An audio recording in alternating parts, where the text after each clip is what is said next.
పైన భారత్ ఆగ్రహం వ్యక్తం చేసింది. పహల్గాం దాడి తర్వాతి పరిణామాల నేపథ్యంలో ఇరు దేశాల డీజీఎంఓ స్థాయి అధికారుల మధ్య హాట్ లైన్లో చర్చలు జరిగాయి. ఈ సందర్భంగా పాకిస్తాన్ తీరుపై మండిపడింది భారత్. బోర్డర్లో కాల్పుల విరమణ ఒప్పందాన్ని ఉల్లంఘించడంపై ఆగ్రహం వ్యక్తం చేసింది. కవ్వింపు చర్యలు మానుకోవాలని వార్నింగ్ ఇచ్చింది. పహల్గాం దాడి తర్వాత నుంచి పాకిస్తాన్ కవ్వింపు చర్యలకు దిగుతూనే ఉంది. ఓవైపు భారత యుద్ధానికి దిగుతుందనే భయంతో వణికిపోతూనే సరిహద్దుల వెంబడి కాల్పులకు తెగబడుతోంది. ఎల్ఓసీ వెంబడి కాల్పులు జరుపుతూ ఉండగా భారత సైన్యం సమర్థంగా తిప్పికొడుతోంది. ఇటు అరేబియా సముద్రంలో పాకిస్తాన్ యుద్ధ నౌకలను మోహరించి ఇరు దేశాల మధ్య వాతావరణాన్ని మరింత హీటెక్కిస్తోంది.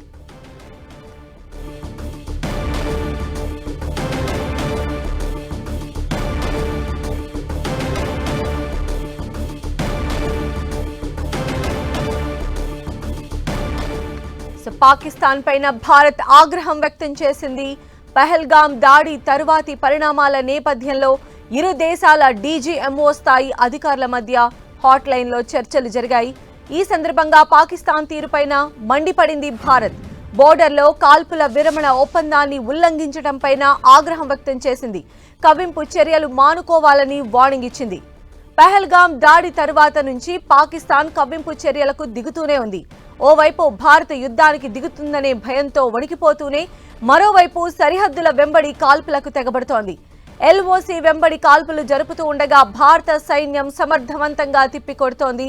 ఇటు అరేబియా సముద్రంలో పాకిస్తాన్ యుద్ధ నౌకలను మోహరించి ఇరు దేశాల మధ్య వాతావరణాన్ని మరింత హీటెక్కిస్తోంది.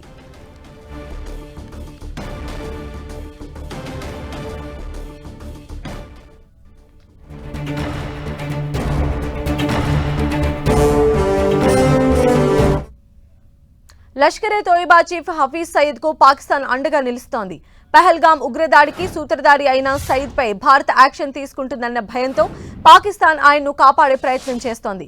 ఇప్పటి వరకు తాము కూడా టెర్రరిజానికి బాధితులమే అంటూ చెప్పుకొచ్చిన పాకిస్తాన్ ఉగ్ర నాయకులకు అండగా నిలుస్తోంది.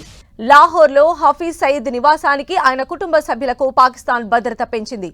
హఫీజ్ నివాసానికి వెళ్లే దారుల్లో బలగాలను మోహరించడంతో పాటు డ్రోన్లతో ఇంటిని పహారా కాస్తోంది.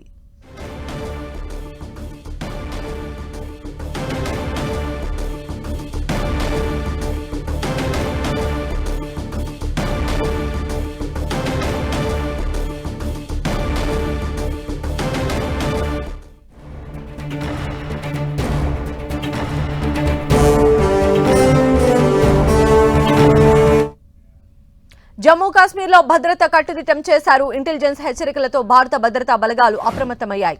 ఉగ్రవాదులను పట్టుకునేందుకు గాలింపు చర్యలు ముమ్మరం చేశాయి. కాశ్మీర్ లోయ అంతటా దాదాపు 87 ప్రదేశాల్లో విస్తృత తనిఖీలు చేస్తున్నారు. పర్యాటక ప్రదేశాల్లో పోలీసుల భద్రత మరింత పెంచారు. పహల్గాం దాడి తరువాత కాశ్మీర్ లోయలో స్లీపర్ సెల్స్ యాక్టివేట్ అయినట్లు నిఘా వర్గాలు అనుమానిస్తున్నాయి. పహల్గాం దాడి ఘటనపైన ఎన్ఐఏ దర్యాప్తు చేస్తోంది. ఎన్ఐఏ, జమ్మూ కశ్మీర్ పోలీసులు సంయుక్తంగా పహల్గాంలో దాడి జరిగిన ప్రాంతాన్ని పరిశీలించారు. అక్కడి నుంచి కీలక ఆధారాలు సేకరించారు. ఈ ఆధారాలతో పాకిస్తాన్ను దోషిగా నిలబెట్టేందుకు ముందుకు కదులుతోంది.